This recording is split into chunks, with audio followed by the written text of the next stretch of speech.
Yo, what's up, everybody? Welcome back to the channel. Today we're going to be dropping a review on this bad boy right here. This is Swords of Sorrow, the complete saga by Gail, Simone, and more. Now it's funny how they wrote Gail, Simone in huge letters right here. Then they didn't write any of the other creators. So it's basically a lot of women creators decided to get together. They each wrote a mini-series and they all somehow connect to each other, right? Gail, Simone writing the main one that ties all the rest together. The main event, if you will. And these are the characters here by J. Scott Campbell. Love this cover. Right here, Red Sonja really popped. She really stood out to me from the rest as far as the cover, right? I really like the way she came out. So this is Dejah, Thoris, Vampirella, and I thought this was Sheena, but turns out her name is Jungle Girl. So I guess they're two different characters. Here we get the spine. It says Dynamite right here in black. Sometimes it's in yellow. It says here the complete saga, and you get the 3 swords here. There's really much more. There's really much more than just 3 swords. There's like 20 of them. Here are all the women characters that are gonna come out in the book. Here gives you a synopsis, what the story's about and so forth. One thing I did not like is it doesn't show you here what books are included. It completely left that out. That sucks because I would have liked to know.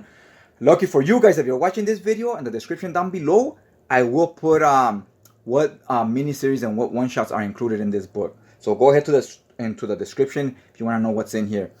The cover price is 50 bucks. You can find it for around 40. Alright, here right away when the story starts, you see here all the swords. Each heroine is holding a different sword. Tells you all the artists and writers that are included in the story. Here's a big synopsis telling you how much fun it would be if we all teamed up together. How they came up with the idea to do this, right? It's a bunch of women writers that were like, oh, let's do this. Like a girl power book, right? Luckily, it doesn't have a lot of that girl power stuff in it, but the main series sort of does. And I'll get to that in a minute, what I mean by that. Like, now here, it tells you all the characters that are going to be in this book. That's another thing. There's way too many characters for this story.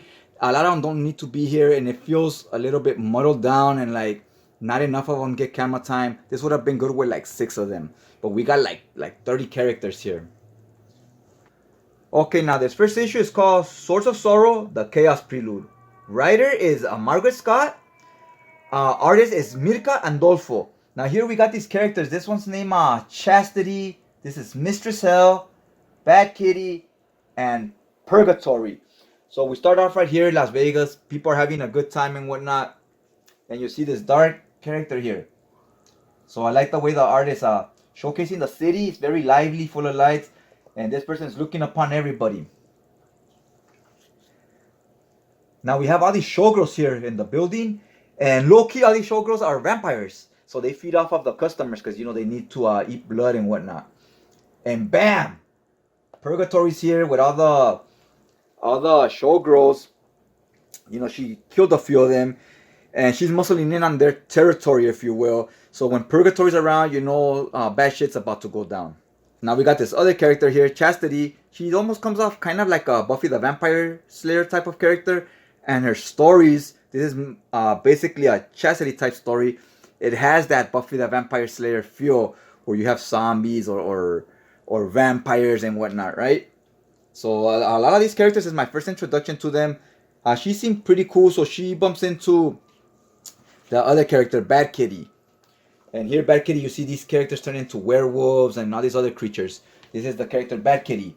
She has a little bit more of an edge to her. She wheels around guns and so forth. She almost comes off like a detective. I almost felt like she was a good guy, but turns out she's a villain. Both of them are villains, being persuaded by Purgatory and Mistress Hell.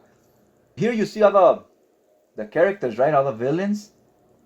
They are all right here. We're being introduced to all of them. This is the character of Mistress Hell. She's forming an all-girl squad of villains. And we're led to believe that she's like the big bad, right? But then later, towards the end of the story, turns out the real big bad is Prince Darkness. It's a guy, and turns out he just hates all women, and they must be oppressed. So that was a little heavy-handed what they were doing there. But for the majority of the story, this was really the main villain, right? The other one was just there at the end to let you know that the women weren't really bad. It was a man pulling their strings. This next series is called Swords of Sorrow, Vampirella, and Jennifer's Blood, issue 104. Writer Nancy A. Collins, artist David Acosta. Now, Dave Acosta, he's a staple in the Dynamite comics. I guess he's like on contract with them because he does a lot of their art. Now, this was a standout story. It was easily my favorite one. Now, Jennifer's Blood, turns out she's like a Punisher type character. And she's like a badass, and she brags about how, oh, I'm a famous vigilante, I'm always on the news and so forth. So her personality is a lot different than Frank Castle's, but the stories are very similar. They live in a dark, gritty city. Alright, so in this story, you have Vampirella. You see, she goes through this like portal thing. And in the main series, it explains all this to you, which we'll talk about the main one later, where there's these portals popping up everywhere, and characters from different universes are going to the portal and landing on somebody else's series or somebody else's title, right? And in their world. So Vampirella goes to this portal and she's in Jennifer Blood's world. Now, what is Jennifer Blood up to? There's these prostitutes here, look, talking to the Johns and business as usual, right? Look at all the prostitutes up here. So you know this is a dark, gritty world, like I said. And here's Jennifer's Blood. She's dressed up as a undercover prostitute. Why, you say? Like, why? That's such a low-level thing. Who cares, right? Victimless crime. Okay, well, this is a modern-day retelling of Jack the Ripper. There's somebody going around killing all the prostitutes. So Jennifer Blood wants to find out who it is. So when they try to kill her, she's capable of defending herself. And she's gonna take this motherfucker down. You know what I mean? So that's what we start with her. As you can see the way she's dressed. So she comes into this world, and people are obviously gonna confuse her for one of the prostitutes. So during this whole thing, they meet each other, fight with each other, then they decide they're on the same team and team up, as tends to go in these type of books. Here's the issue 2 to this series. Here it gives you a big recap of what's been going on in the main series, the main Swords of Sorrow series with Gail Simone. So now here they're in the whole Hollywood sign, and we're dealing with these guys. We're obviously in LA. We're dealing with this gang. They sell drugs, they pimp hoes, and they do all that stuff that gangs do, you know. So Jennifer's Blood is gonna take all these guys down. So we already went through the Jack the Ripper thing, and now we're going here. And Vampirella is gonna help her because they're in this at this time they're in this cemetery. So they both want to take down these guys, and Vampirella needs to eat. She needs to feed on someone, and she'd rather it be she needs to suck somebody's blood, right? So she'd rather feed on some guys like these, right? Some assholes, instead of your average everyday person, because she is kind of like a good vampire. So yeah, that's basically the story. I'm not gonna spoil this one. So that's this story. Like I said, this was kind of the standout one for me. Now let's talk a little bit about the other ones.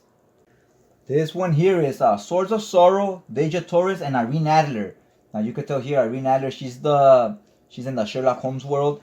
Written by Lee Moore and Francesco Manna on art.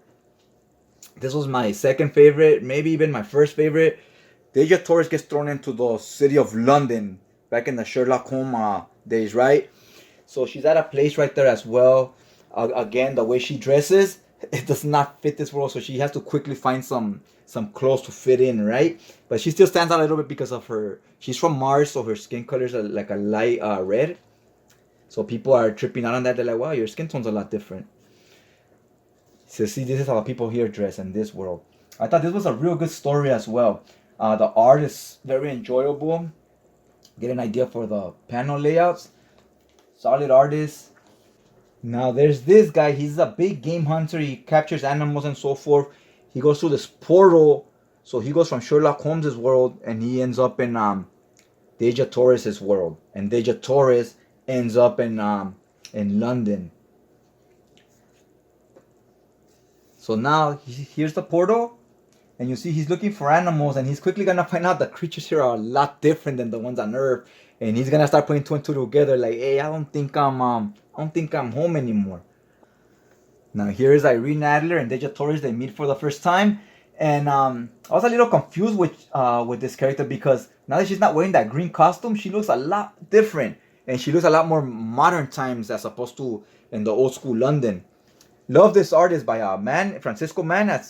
He uses this black thick outlines, and then he uses some real thin outlines with a lot more touch to them, not so heavy-handed on the inside of the characters, right? So it really pops, and that style really works with Dejah Thoris. Look at the way she looks right here. Man, she looks freaking gorgeous right here. It really pops. And on the other characters, I don't think it's as noticeable as of a difference as it is with her. So I think it might be a thing they purposely do with this character so that she can stand out from the rest of the characters. Now, as you can see from here, we go back to the Gail Simone main series. Like I said, that one I would cover at the end. Here's issue 2 of this. And look, when she wears this costume, it just has a whole different vibe to it. I really like whoever the artists on the covers of this series were. They look pretty cool and they really stand out. They look a lot different. Like if I was to see them at the comic shop, it looks a lot different than the covers of other comic books, right? So here's Dejah Thoris again. And now they went back to now she's seeing other people here, right? Look, everyone's staring at her because she's so scantily dressed, right? So even this was a little bit weird how this happened. How now she's just in the London city when she was just ended at a scene where she was talking to Irene Adler's, the detective, right? And now we're here. So these stories get kind of confusing at times, like where they jump from one issue to the next, you kind of lose track of what the hell's going on. And I think each miniseries fits on its own pretty well. And then they don't really connect that good to the main series, though, to the Gail Simone one. And I mean, she had the tough job of having to connect all these worlds and make them fit the story she was telling. And it got real muddled. Like that story to me, it felt like it didn't quite connect with everything else. The other stories on their own, they read just fine. But that one, it relies heavily on having to connect with everything. And that's where the disconnect, no pun intended, kind of happened. Let's talk a little bit about this one as well. Swords of Sorrow, Red Sonja, Jungle Girl. Issue 1 of 3. Writer, Margaret Bennett. Illustrator, Mirka Andolfo. So we got the same artist again.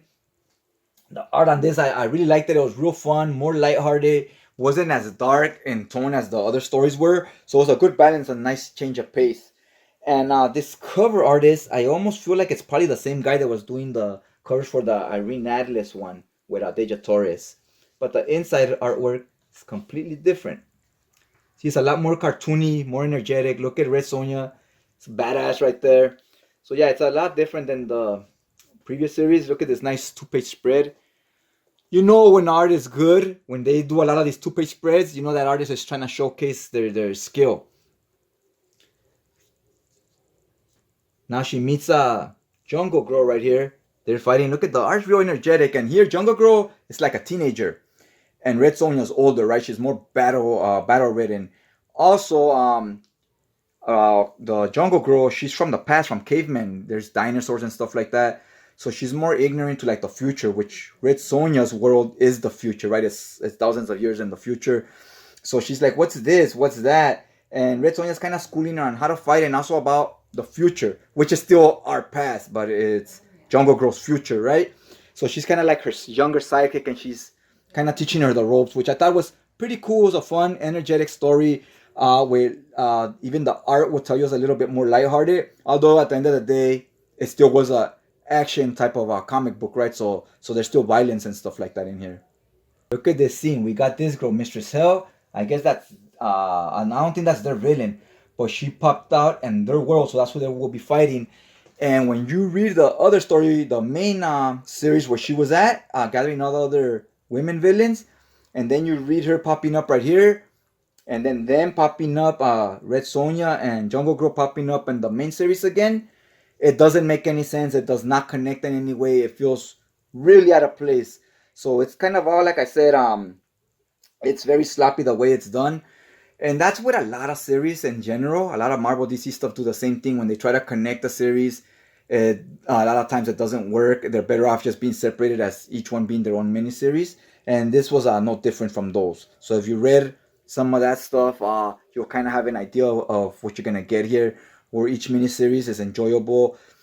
Some things like this character will pop out of nowhere. And it's better if you just go along with it and read it and it's enjoyable. Don't question where the villain came from or anything.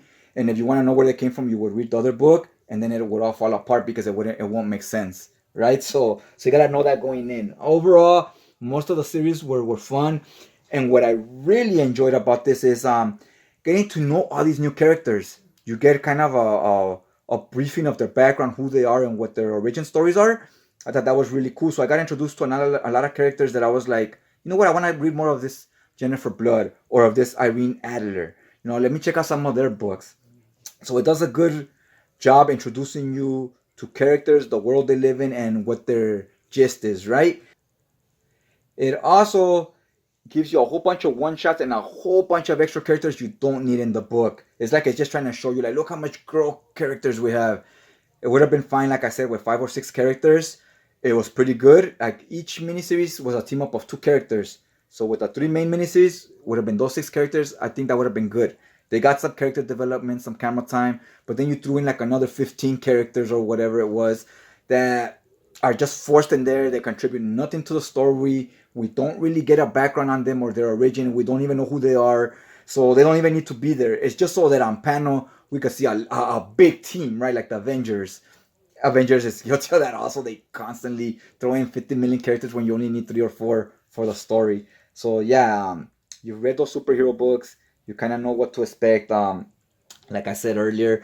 But yeah, these stories were fun when it was just 2 characters teaming up on their own separate 4 issue miniseries or 3 issue miniseries. Hopefully, this gave you a rough idea of what the book's about. Hopefully, you enjoy it. I was gonna talk a little bit about the main one, but I kind of don't really want to ruin that one because that's the main important one. And I think you should read that one for yourself and just judge for yourself if you think it made sense how it tied everything together and whatnot. But like I said, on their own, I rather talk a little bit about the ones I really enjoyed, and so that way we won't get too negative into the plot holes and things that didn't make sense with the ones I didn't enjoy, right? So I'm just gonna leave it right here. Hopefully you guys got something out of this video. I hope you make a decision if this is a book you want to pick up and read yourself. And other than that, hopefully you hit that like button and you hit that subscribe button. That way it'll notify you on your feed when the new video goes up. All right, guys, check you out next time.